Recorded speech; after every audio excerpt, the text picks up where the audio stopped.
I'm Chris Avina with American Outdoor News. And again, we have James Sellers from SiteMark. James, thanks for coming on. Chris, it's great being here. I'm so happy to be here this morning talking to you about things I care very much about. There's always so much to talk about with you. It's yeah, I don't know if you saw the latest issue of American Outdoor News, but you're in it. Okay, I need to catch up on that. When did that publish? That came out last week. It did. Yep. Okay. Came out last week. All right. After this, I'm going to watch it first thing. So excellent. Can't wait to see it. Now, SiteMark is such a large company, and it encompasses so much, so many different facets, so many different offshoots. How'd you get started? Well, SiteMark started basically in the garage or at the house when I was trying to come up with a new way to market. At that time it was goods and services, and we wanted to integrate sales and marketing together because we felt like so many times people market an idea or a message to the wrong people, and the people that are supposed to bring it into the business aren't a part of that conversation. So they're marketing the wrong people with the wrong message, generating nothing, and the people that are responsible for sales aren't even a part of the connection. So I really wanted to integrate those two things. But yeah, no, at that time, I think that system works really well. I think SiteMark had a really good philosophy. We call it sell marketing today, about the core aspects of marketing and what we do. But at the end of the day, it's really about identifying a need in the marketplace that's underserved, unmet, and coming up with a product, a brand, and a delivery system to help those people and get what they want. So at the heart, that's what SiteMark does. We look for opportunities in the outdoor space by identifying areas that people have needs or desires or passions that they want to do more of, or do it differently. And we make that investment. We create the products, we bring it to life and bring it to the market. So was SiteMark the first? Yeah, SiteMark was our first successful. We've had a couple other attempts of different things that were successful in some ways, more from an iteration, learning step to something great. But SiteMark really was a watershed moment because we took this concept that we were playing around with, and things that we cared about, about the outdoors, about shooting, and things we saw in the marketplace, and we were like, let's make a brand that really speaks to shooters, whether they're competition shooters or law enforcement or hunters or people that just want to defend their families. So originally the concept was that we wanted to look at the modern sporting rifle when that was becoming popular, and the time frame in this. So this was being worked on like 2006, 2007. Okay. When we started working on the concept, we didn't have a name for it in 2006. It was just an idea that there was a market out there that needed to be served. And it might be interesting to talk a little bit about what we were seeing in 2006, because I think people looking back, may have forgotten how different the industry was back then. It was so different. At that time, trail cameras were still new. They were using film in 2006. Yeah. Kind of put that in perspective. Yeah. Night vision was all made in Russia, which was left over from the military production. It was ugly. It wasn't very useful. It was very ergonomically backwards. It's grainy. The AR-15 was considered a fringe product. The big optics companies really cared about traditional hunting. The way that they dressed was, this is where Matsuoka and Realtree were just getting started, I think. It was before Under Armour. It was before 511. A lot of things in the market were just getting established, like lasers were beginning to be seen, and weapon-mounted lights were kind of showing up a little bit. At that time, you had defense companies like, EOTech and Aimpoint, who were doing things in optics that was very advanced. And then you had a lot of cheap Chinese imports that were not working very well and breaking. Yeah. And what's interesting, one of the things that kind of started this whole SiteMark story was a problem. And the problem, have you ever sighted in, I'm sure you have you sighted in a night vision rifle scope, the old kind, the green looking tube ones? I've never used night vision. Okay, we got to fix that. But prior to Sightmark, I was working on really growing from this bottom up a new approach to night vision. So we were designing, developing some really cool night vision devices. We took kind of a sleepy category and we made it sexy and cool, and we made it ergonomic, and it just was really successful. But I have a problem when I go sighting in rifles is I never have enough time. And if you're going to sight in rifles, you have to have time to do it right, and you can't rush it. If you ever say that you're going to go hunting, you're going to go deer hunting, you got to leave town at 3 o'clock, and you're going to stop at the range at 2 o'clock to sight in a rifle, you're hosed. There's no way that's going to work. Nope. So you experienced that, I'm sure, the frustration of sighting a rifle, especially on time constraints. So I could share some horror stories. Like, you know, I know other people out there, you know, with the, you know, the MOA or quarter click adjustments, or, you know, if it was entrance inches or metric or whatever. Anyway, some people do it really well. They get in there, they put the rifle into the, onto a stand or on a bench rest, and they dial it in, 3 shots, they're done. With me, and again, this is probably a confession that shouldn't be, I go through boxes, man. I was like, I'd be needing to get on the road to go to some hunt or some shooting event, and I'm literally, you know, having a mess of it. And, you know, a lot of times the mounting, a lot of times it's like the mounting was loose. So if you don't get the mounting right, it doesn't matter how great your optics are or what you're doing, it's just not gonna work. But Yeah. anyway, on this particular time, we were sighting in a rifle, and I was so far off. And again, when we deal with optics development, this stuff's developed in laboratories, and you have engineers that are inside buildings that are building these optical systems, and they're very precise. A slight difference will change the point impact significantly. So I put these night vision scopes, first time ever mounted on a rifle, and they need to be zeroed so radically. The first shot, I'd have to almost shoot it like point blank to find out where the point impact was. So I was like, there's got to be a better way. And that's always the problem, is the start of innovation. And mother innovation is that is the need. And I said, okay, why don't we actually have a later version of this? So I'm going to show this. So this is our from our 10-year anniversary kit. And this is what kind of started Sightmark, was like, how do we sight in rifles better? And we had the problem of all different calibers, and then they had the ones that attach to the end. We try to use those universals, but any slight adjustment, it would be like all over the place. So we wanted to make a in-chamber laser that was powerful enough to be able to get you within, you know, 1 or 2 inches.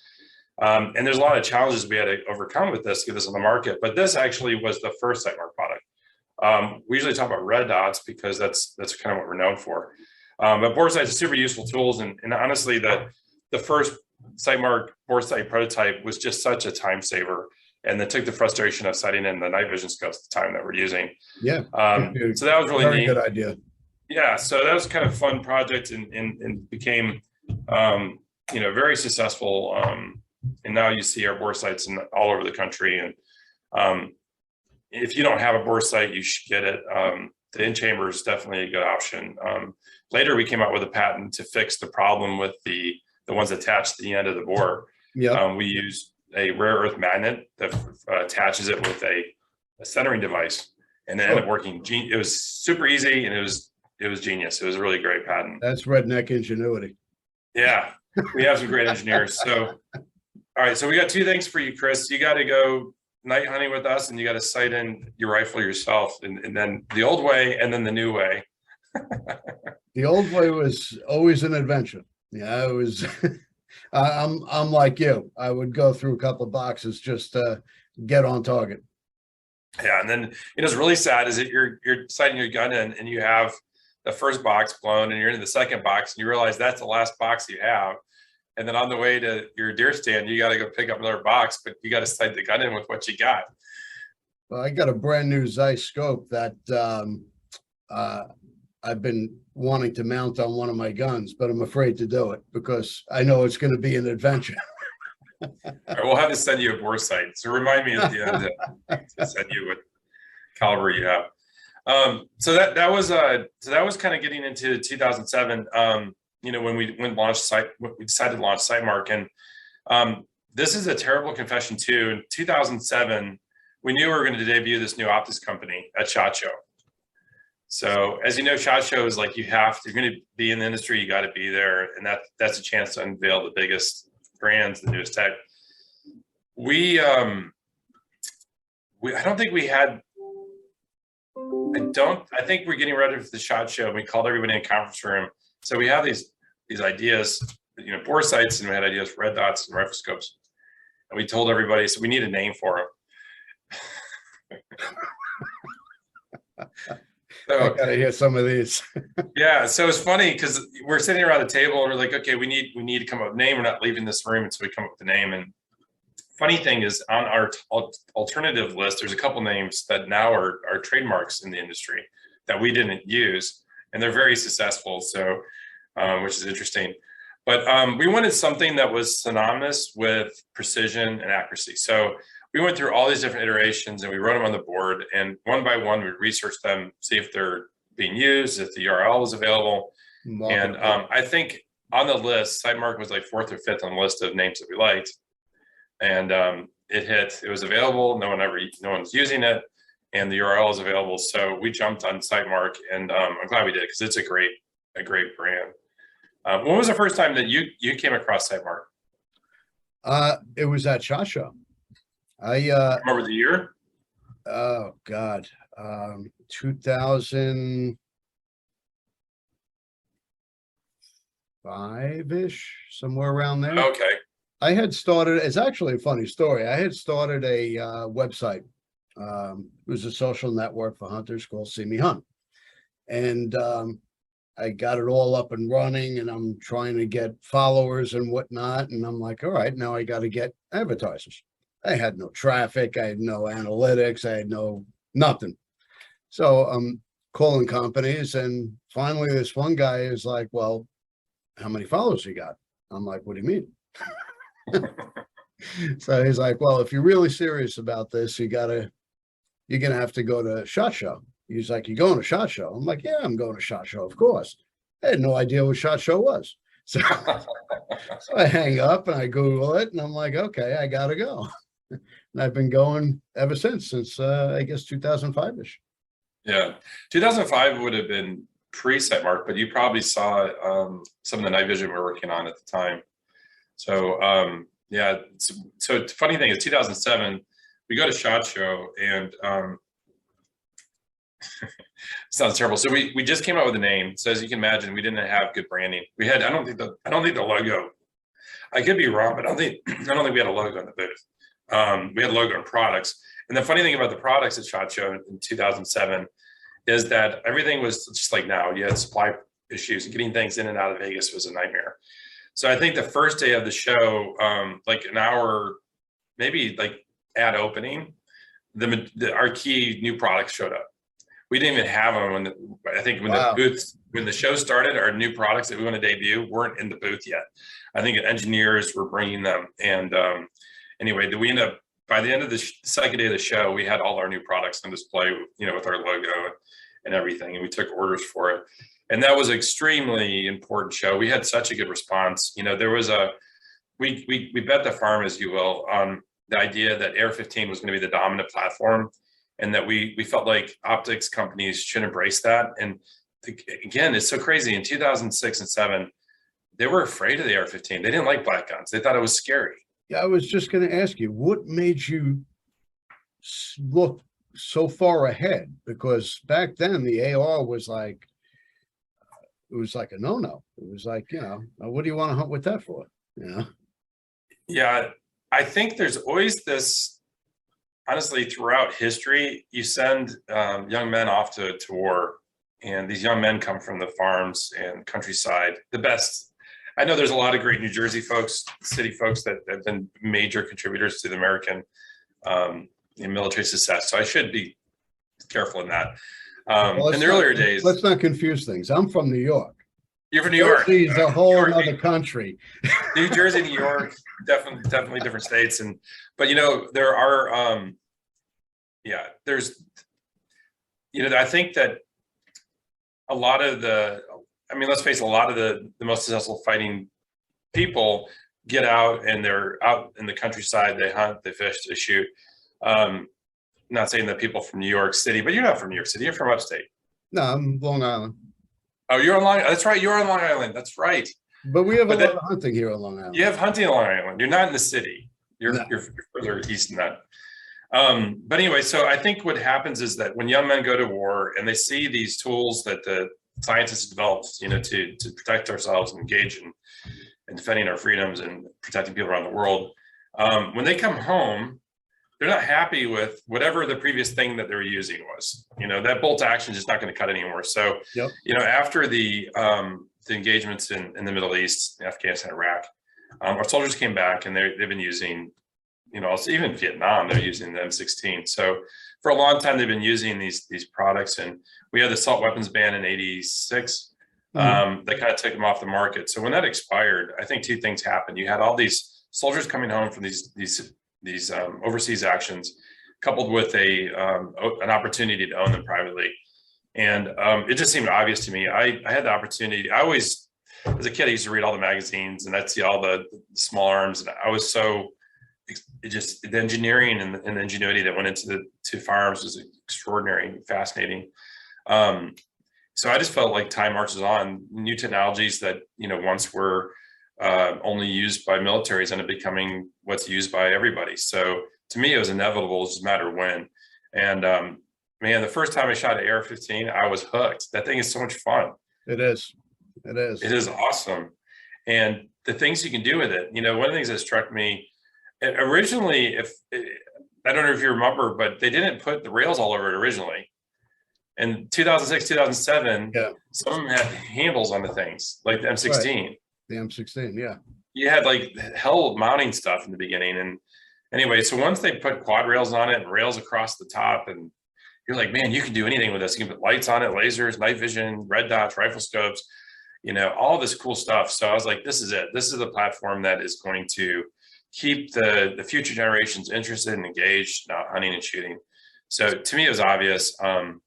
And, if you're protecting your family, I think you deserve to, at least have as good, or if not better, what the criminals are using. So, I think it's important that they have that option. Although they government don't believe that. Oh, that's a whole nother. That's a whole other topic, but yeah. But has that played a role in your decision making? It really has. I think when you see a major change and shift like that, I think if you can jump on that early and support it early, will lead to early mover advantage. When we were looking at, the next major thing, we wanted to come out with the best red dot. Red dots, again, weren't used that much because everyone using bolt action. So, but again, all these guys come back from Iraq and Afghanistan, and they went in there Fallujah, knocking, kicking in doors, and they're using all this, holographic and red dot type sights, end up being extremely effective in urban and close quarter combat. Also turns out to be amazing for hog hunting and plinking and all that kind of stuff too. So, but I didn't think the average American wanted to pay $500, $600, $700, $800 for red dot. Again, it's easier when you're using somebody else's money, but when you're using your own money, you want to get the best that makes sense. And you got a lot of the things you want to do. You can't use your whole budget on one item because now you have this whole platform that you need to outfit with a lot of good stuff. So we decided, let's make the best, most accurate red dot possible. And there's a few things in the early days that was kind of standing in the way. The optics that they were using is a single lens. And the problem with the single lens system and the laser diode, a couple things. One, it can make too big of an impact dot, which means that it makes it more prone to variance. The other issue could be a little bit blurry. That was a big issue we saw in the beginning. The dots weren't clear and crisp. The battery life wasn't where it needed to be. And then you had an issue where, if you put the rifle in the same position every time, you're good. But if you slightly go forward, back, if you're trying to shoot in motion, it's too prone to too much parallax. You're going to have too much impact changes. And that's where people weren't super satisfied with the options that are available. So we came up with a more advanced optical system that corrected for different positions of your eye. So even if you're shooting like here and the dots there, you're still hitting the same point as if you were in position. Okay. That was a huge advancement. The recoil protection, there's some internal mechanisms we built in all Sightmark going forward to this day, that when you make your adjustment, it locks it in place as you make your windows and elevation adjustment. Other ones don't. So when they shoot, it slides. So that point impact is moving as you're using it. Yeah. So we fixed that issue. We extended the battery life. We needed a crisp, very bright dot. That was good. And noonday sun was an important element. And we kept evolving and improving the red dot. I really think that, like the UltraShot series and M-Spec, our new minis, we have the amazing line of pistol red dots to this day that can handle all sorts of abuse. High caliber pistols can be dropped in any weather. Super accurate. I think that's one of the things that is really great about Sightmark. Here's a platform that allows you to outfit your whole firearm for any type of scenario that you have, using the same kind of high tech that was originally only available to elite few, lasers and lights and red dots and rifle scopes. So you can shoot a mile if you want to. You shoot more than a mile if you want to. We have events where we get people to shoot a mile for the first time, and blows their mind. And then, it's really a lot of fun. And people use it in three gun. We have competition shooters winning matches all around the world. So that's a lot of fun to see the evolution of the brand and where it's come. But, we haven't stopped innovating. When you look in, where do you think optics are heading? Like if you could crystal ball, where do you think the next 5 to 10 years, what do you think the optics are going to look like? Well, I mean, they've advanced over the past, I don't even want to say the past 20 years, because really the past 10 years has really accelerated quite a bit. I think you're seeing a lot more digital integrated into regular hunting scopes. Yeah, absolutely. I think 5 to 10 years from now, every day scope's going to have digital technologies and intelligence technologies built into them. And that's where, Sightmark's making are looking forward to be the perfect, the best, most accurate shooting solution. We are now looking at that not only looking at it, we're launching that right now. Those technologies are being introduced on a pretty fast pace by Sightmark. I think we're leading the way on digitalization of optics, especially in the daytime area. We're known for our night vision, digital night vision products. But I think where things are getting interesting is that now you can have a scope that has 4K image. You can record it. You can change all your reticles. You can go so you can use it for deer hunting, target shooting, teach your children how to use it. You can go show your friends what you've done.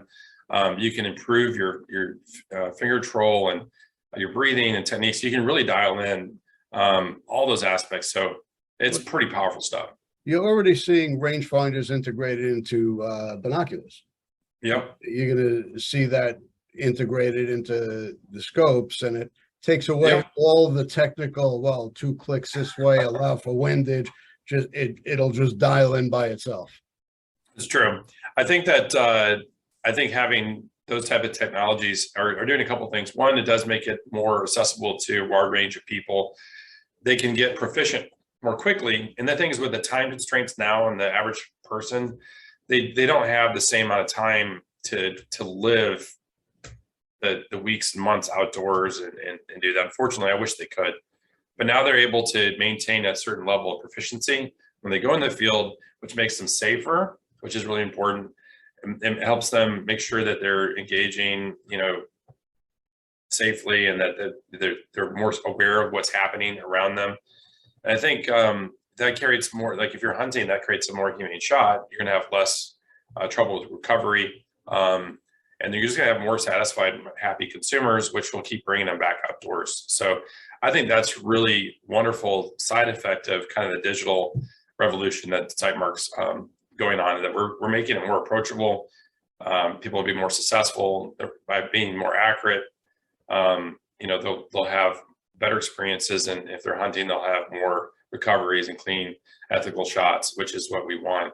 I'll say this though, I think that at the end of the day, one of the things the technology will highlight is that the marksmanship skills, that is ultimately the limiting factor. At the end of the day, you may be aware that you're pulling, but you're going to have to figure out the techniques and the discipline and the practice to eliminate those things. So we can bring all the technology in the world at some point, and you can identify where it's coming from. At some point, though, the shooter is going to have to be the best.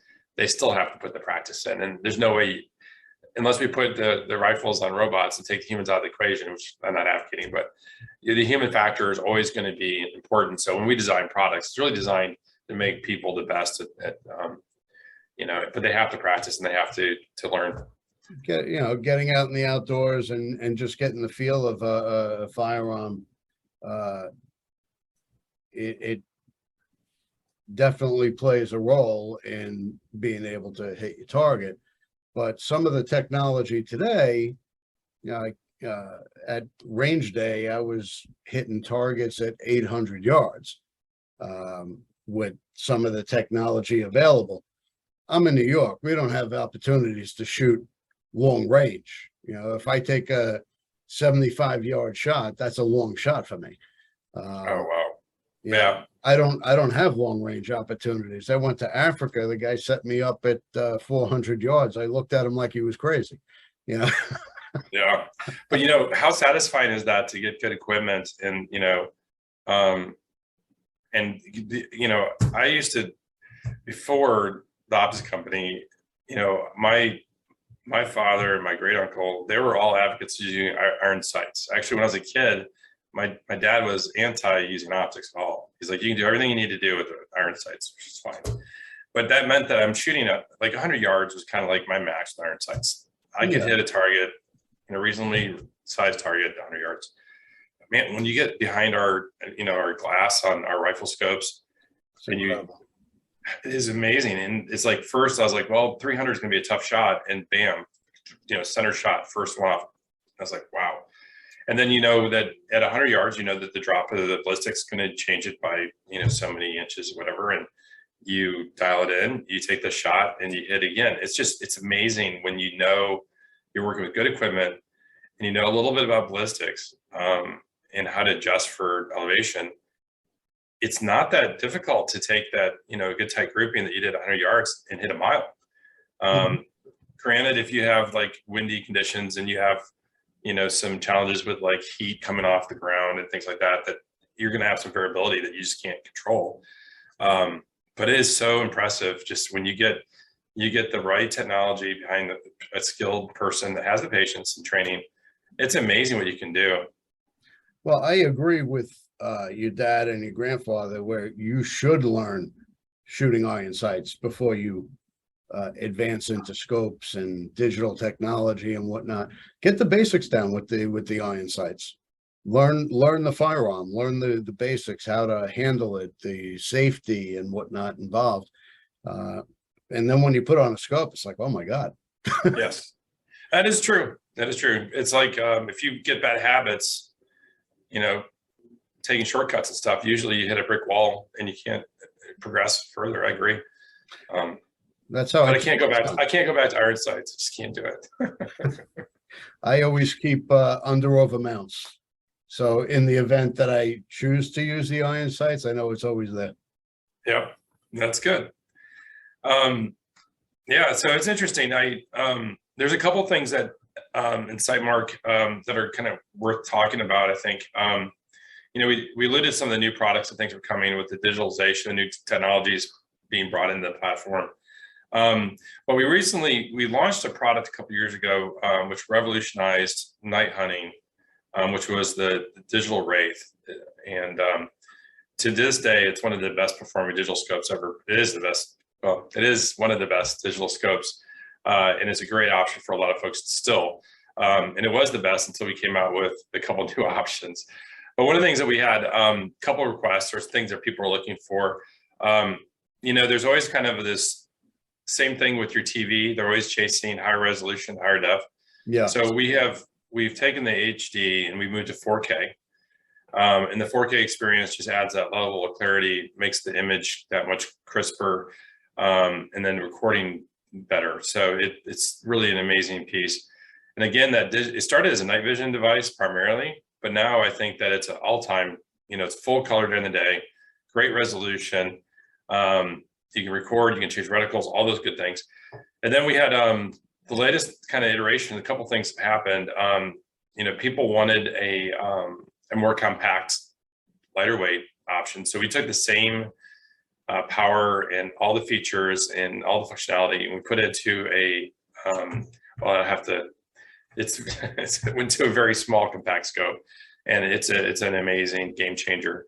That is just coming out. That's the 4K Mini, which I think is a really revolutionary scope. What's the weight on that? The weight on that, I'd have to look that up, but I can make that happen. So if I do that, good thing is all the technology changes. There's a lot of details, but we did demystify it. So it is only 6.3 inches Wow. to the eye cup. And the eye cup gives you the eye relief. And then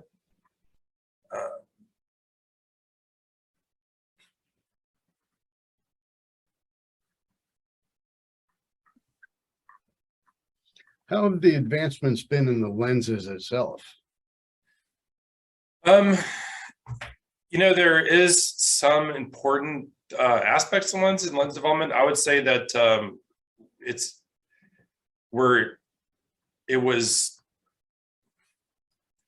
lens technology itself has been around for a while. What we're seeing is that there is the ability to get better glass for more applications without the astronomical cost that you used to have. So we've seen definitely able to put higher quality product on the market. One of the things with Sightmark, it's kind of interesting to note. If we have a criticism, it's probably because our value is really strong. People are like, wow, we can't possibly be this good. And the truth is that, that product should be twice what we're selling it for. But because of modern manufacturing processes and scale, we're able to keep that cost low. And that's that. Yeah. So we've improved the quality, improved performance. Now we're on line with anybody in the industry, but we're able to offer a better value, and we think that means something to people. And we hope that some of these optics cost more than the gun itself. That's true. And now it's not just they used to have the old adage that you should spend as much on your optic as you do the rifle. That's fine, but I think now you have so much technology you can bring to your rifle, especially an AR type platform, that you need to have budget for lasers and lights, and then you need to be able to switch between a rifle scope, a red dot, or you want a digital, day-night system. And Sightmark has all those options, so we can get you outfitted shooting better, longer, more accurately than anybody else. You get a lot more bang for the buck. Okay, the weight. The weight is this is on the monocular version of the Mini, so we make one without the mount. So the mount would be the main difference here, but it's 21 ounces and some change. So super lightweight. Yeah, absolutely. And that makes a big difference when you're shooting. It does. If you're hauling that through the woods and you're packing, that's you want to keep the weight down for sure. And the fact that you're not compromising, functionality and performance, which is really, really great. But that's good. On our a couple other things too, we have moved further down the line in our daytime rifle scopes, traditional rifle scopes. And we have the Latitude, which is our long distance shooting line. That's the one that I use to shoot a mile. Wow. And the Pinnacle series people use for long distance shooting as well. But we came out with the new scope this year. And it's called the Presidio. So if we're going to get, it might be better for folks like in where you are in Long Island and other places where you're wanting to really dominate that 100 to 400 yards range. It's a perfect scope for that kind of distance shooting, getting great reviews. People love it. Super accurate and just really dependable, great all around scope. Gonna have to take that for a spin. Absolutely. So we're gonna have to get you set up on Boresight. What caliber are you shooting that you're sighting in? Believe it or not, I actually just built a Bowden 223. Okay. Well, I'm gonna make sure you give our Boresight a try. The 223 caliber. We'll get you the new AccuDot, and then I might have you test out one of the patented, barrel mounted, which is a universal, which will work with anything. So if you don't mind, I'd love to hear what you think of those two, and let me know what you think. And any ideas of, where the application's best, and any tips would be great. We do have a long range here that is all the way out east. So I'll have to take the drive out and do some 200-yard shooting. All right, that'd be great. And if you, I know you said you had a Zeiss, but you might try the Presidio and maybe even a digital scope. You want to see the future of the technology and what it can do for you. That might be something we're trying to. Well, I did see some of the technology in one of your other companies, and I got to say that's another conversation, another show. But you're really off the charts with this. This is really some Buck Rogers stuff. Yeah, I'm excited about the future's bringing to the market. I was walking out of my office, and we had two engineers were in the hallway, and they were working on some new.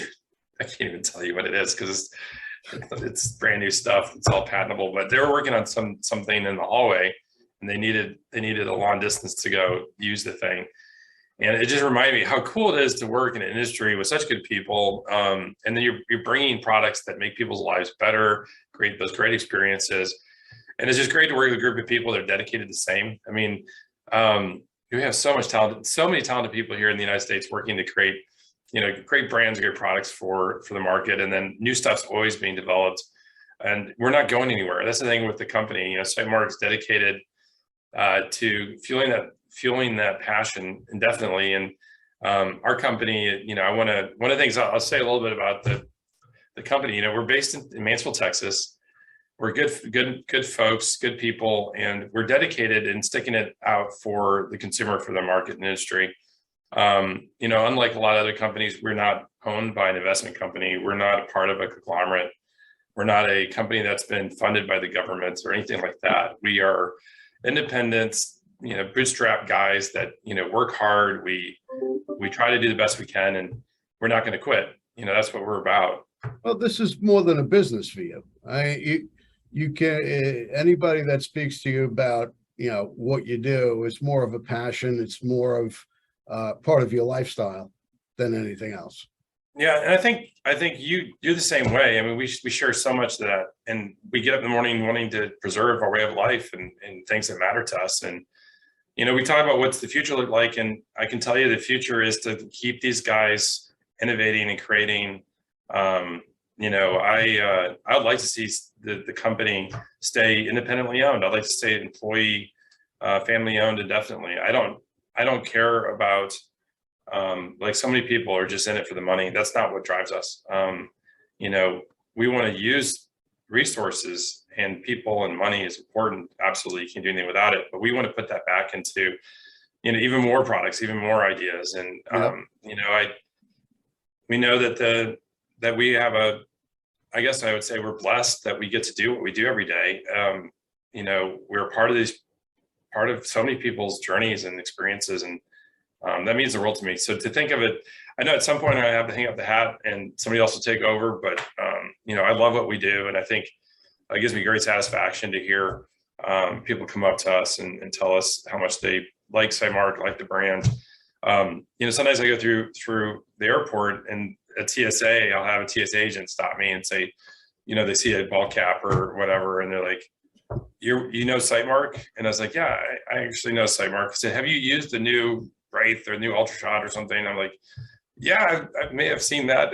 What do you think? And he said, well, I'm saving up for it. I have the old version. I can't wait to get the newest thing, and it's my favorite brand. And I can't wait to use it. And I think it's so awesome. And when they find out that we were with the company, it's interesting. I mean, it's really cool to have people come out and shake your hand and say thank you for putting out a quality product that we like to use. Honestly, you can't beat that. What can you do in life that's better than that? It's, you gotta love what you do. And now with what you're doing, falling into the next generation who they're so technology savvy, it really, falls right into, the progression. Yeah. Kids are constantly on their phone or on their computer or doing something digitally. Why not stick a digital scope in their hand and let them stay in the outdoors like we would love to do? It's true. I wonder how that new generation, we got to get them back outdoors. I think that the technology can help. But the other thing I think we need to do better at is reaching out to kids that don't have, the opportunity to go outdoors. I don't know. Do you guys have any programs in New York to help get young people out hunting and shooting? We have some mentoring programs. We have, of course, the Boy Scouts and whatnot. There's not like Outdoor Tomorrow Foundation gets, the kids outdoors. We really don't have that over Yeah. here. It's really generational. Yeah. Father, son, father, daughter, taking them in the outdoors and True. getting them outside. That's why I think, again, the families are so important. We need our families there to pass on our traditions. I grew up in Michigan, which it's a wonderful state, and I wouldn't trade it for anything. Having access to the outdoors and the Great Lakes was amazing. But when deer season came around, it was an event. I mean, school shut down. You'd be up north, and you'd see truck or car at that time. A lot of cars still, but they would have the deer on the hood. Yep. That much anymore, but you'd have literally a line of traffic going up north, people going to the upper or just getting out of the cities to go hunting. It was a way of life. Everybody was not, everybody I knew anyway, was looking forward to being outdoors in the season. I used to lie awake at night, dreaming about being on hunts and getting outdoors and doing things and planning fishing trips and planning hikes and all this kind of stuff. Yep. I hope kids today get some of that. I really hope we can bring more of them out. See, I didn't have that. My father was not an outdoorsman, and nobody I knew hunted except for my uncles. So my uncle used to take me camping. He took me on my first hunt. He put a gun in my hand for the first time. So it was my uncle that actually got me outdoors. And that and Teddy Roosevelt. We used to go to Sagamore Hill on school trips and see all this taxidermy. I'd be like, wow, I want to do that. Oh, wow. So, I don't know if you can see this, but that right there is my Teddy Roosevelt quote. So, I think that Teddy Roosevelt spoke to me as a young man as well. Just you can't live a full life, I don't think, without being outdoors. no, it's definitely makes you a fuller person. It gives you a more well-rounded appreciation for what's out there. Now, you said your father wasn't much of a hunter. How did that conversation go when your uncle told your dad that he wanted to take you hunting, shooting? He wasn't objectable. My father was a cop, so he was used to firearms. He just never introduced me to them. Okay. He didn't know he did. I used to, He didn't know. There's a story there. What's that story? I want to hear the story. I tell him now, he gets mad at me. My father's 89. I say, when I was younger, I used to take your 38 out of the drawer and unload it and putz around with it. And he chases me around the house. He's pissed at me. Oh my gosh. To this day, you get him out riled up. But how did you know how to handle it safely? How did you do that? Just from, I don't know. It just came naturally, I guess. I knew to unload it. 38 didn't have a safety on it. It was a double action. Okay. That's good. I kind of think that with my boys, as soon as they're old enough, I wanted them to know the proper operation and safe use of the firearms, because you never know where they go and they come across firearm, and they need to know how to handle it safely. I've come across, we moved to Texas in the 80s, and we're living in North Texas, and there was some horse stables, and that was not being used. We used to go just explore and go hiking, and came across it was a pistol in a drawer, and we were probably 16 or 15 or something.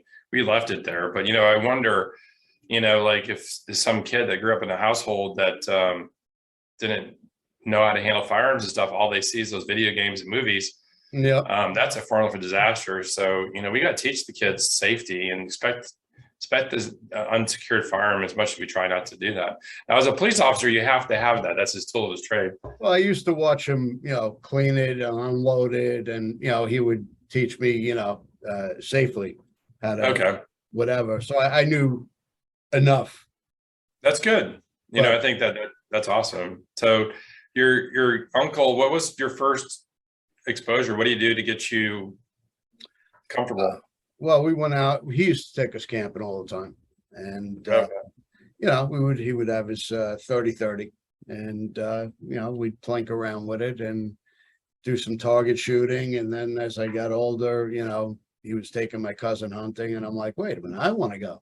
So then I got my license, and we would all go. And I got to say, God bless my uncle. He was the worst hunter out there. I don't think I've ever seen him shoot a deer.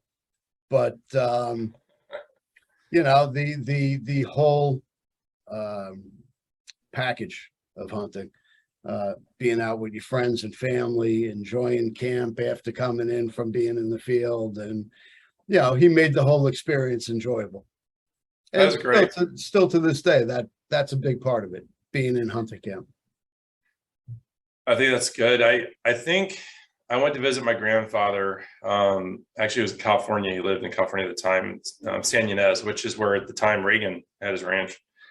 But it's actually funny. I was shooting guns near where Reagan's ranch was. But anyway, we went down by, there's a little stream. Went down by the stream, and my grandfather took his 22 and handed it to me, and he went through the ins and outs of it, how to hold it properly, and how to pull the trigger, and the safety, and how to load, unload it, and everything.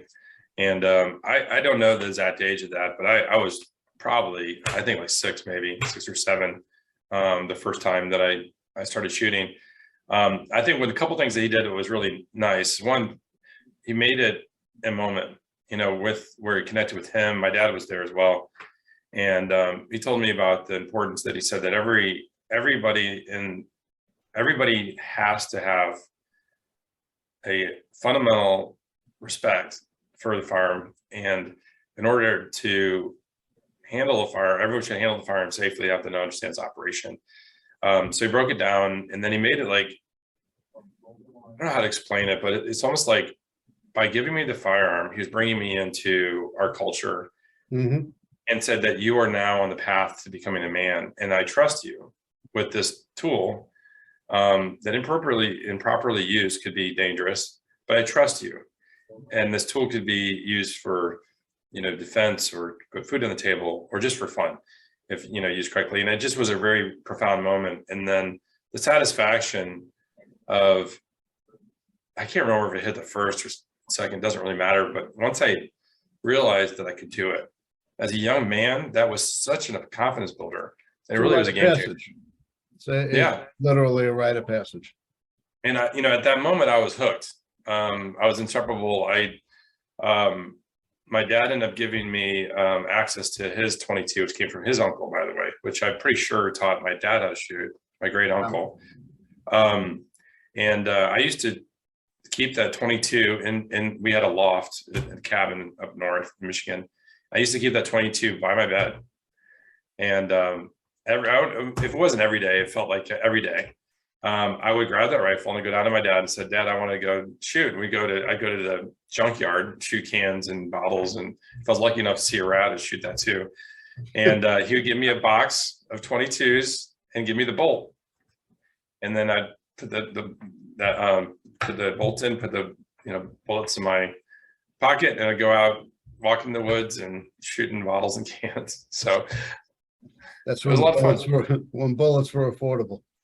Yeah, I remember having a DuPont box of 22s, and it said 25 cents on the side of the box, which I think it's been a long time since a box of 22s cost 25 cents. I still have my grandfather's Sears and Roebuck shotgun. Wow, Sears used to have their own line of firearms. that is great. How's it shoot? I haven't shot it. I'm afraid to shoot it. Yeah, Thing might blow up in my hands. you gotta But be careful. It's old. It's not very well taken care of, but it's something to hang on the wall. That's pretty neat. It's interesting. Again, times have changed. Firearms were available at Sears Roebuck's catalog. Yeah. Every high school, I taught some folks that are now up in their age, but they said that when they were kids, every school had a shooting team. Yeah, they did. And I think it's a few far in between today. Back in the time when they set schools down, people go hunting, and then they had shooting, sportsman shooting clubs at every school. Yeah. No craziness. I'm not aware of any of the stuff that we have today. And it's funny, it's like the further we get away from our pathos, our lifestyle, our beliefs, and we get the kids stuck on iPads and phones and social media and terrible video games and stuff like that, the more violent we're getting. And they want to go further that direction rather than take us back to where we're supposed to be. That's a whole different conversation, but that's a social and cultural decline. Yeah. And that's the direction we're going in. We just need to turn it around. We do. But on that note, we are definitely running out of time. And Yes. I appreciate you coming on. And we're going to have to do this again because we got a lot more to discuss. Thank you, Chris. It was a pleasure. And I think on the last note, that's why we do what we do. We want to instill those values and continue our traditions and get stronger as a people. You got to do it by getting outdoors. And I'm glad to be a part of that for a lot of folks. So thank you for the opportunity to share the story. I appreciate it. Thank you again. And I'll speak to you real soon. All right. Sounds great. Thank you. We love our children. We protect them. We guide them. We prepare them for life in the world. With all that we do, from deep in our hearts, we cannot control all things. Life-threatening illnesses and disabilities affect far too many of our children each year. While we cannot change the circumstance, we can make dreams come true. Dreams to provide hope, to provide spiritual healing and strength, to provide moments of happiness and relief in the hardest of times. We can give a glimmer of light and hope in a time of darkness and despair. Join huntofalifetime.org to help make dreams come true, to provide hope for children with life-threatening illnesses and disabilities. Hunt of a Lifetime is a nonprofit organization fulfilling dreams for hunting and fishing trips to youth 21 and under with life-threatening illnesses and disabilities. Visit huntofalifetime.org to learn how you can make a difference.